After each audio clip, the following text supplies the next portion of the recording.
সুন্দরী রমণী সেই মহিলা অনেক রেগে গিয়ে বলল, এ কি কাণ্ড!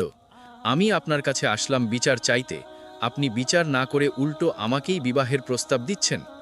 আপনি যদি এর সঠিক বিচার না করেন, আমি আপনার বিরুদ্ধে বাদশাহ দাউদ আলাইহিসসালামের দরবারে বিচার দায়ের করব।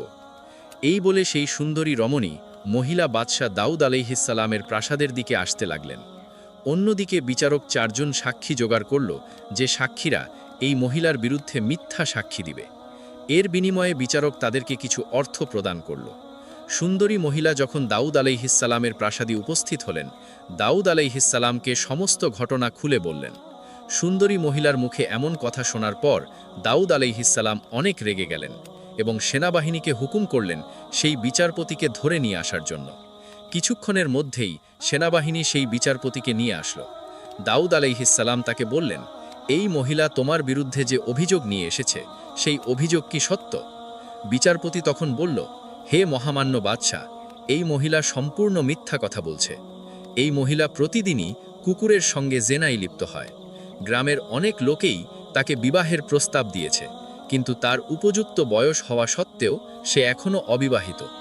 তার এই অবিবাহিত থাকার পেছনের কারণ হল সে প্রতিদিনই কুকুরের সঙ্গে জেনায় লিপ্ত হয়। হজরত দাউদ আলাইহিসসালাম সুন্দরী মহিলাকে জিজ্ঞেস করলেন, বিচারপতি তোমার বিরুদ্ধে যে অভিযোগ নিয়ে এসেছে, সে অভিযোগ কি সত্য? সুন্দরী রমণী মহিলা কান্না ভরা কণ্ঠে বললেন, হে মাননীয় শাহজাদা, আমি আল্লাহর নামে কসম করে বলছি, আমি কোনোদিনই এরকম নিকৃষ্ট কাজ করতে পারি না। অতঃপর সুলাইমান আলাইহিসসালাম সেই 4 জন সাক্ষীকে আলাদা আলাদা কক্ষে নিয়ে গেলেন এবং তাদেরকে আলাদা আলাদাভাবে জিজ্ঞেস করলেন, ওই মহিলা যে কুকুরের সঙ্গে জেনায় লিপ্ত হয়েছিল, সে কুকুরের গায়ের রং কী ছিল? সুলাইমান আলাইহিসসালাম তাদের 4 জনকে আলাদা আলাদা কক্ষে নিয়ে গিয়ে জিজ্ঞেস করার কারণে সেই 4 জন সাক্ষী আলাদা আলাদা কুকুরের গায়ের রঙের কথা বলল। এ থেকেই স্পষ্ট হল সেই 4 জন সাক্ষী মিথ্যা সাক্ষী দিয়েছে। অতঃপর সুলাইমান আলাইহিসসালাম তার পিতা দাউদ আলাইহিসসালামের কাছে গিয়ে বললেন, আব্বাজান, এই সাক্ষীরা টাকার কাছে বিক্রি হয়ে মিথ্যা সাক্ষী উপস্থাপন করেছে।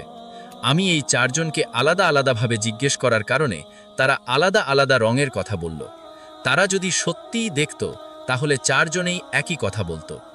দাউদ আলাইহিসসালাম অত্যন্ত রেগে গেলেন এবং রেগে গিয়ে সেই 4 জন সাক্ষীকে ভয় দেখালেন।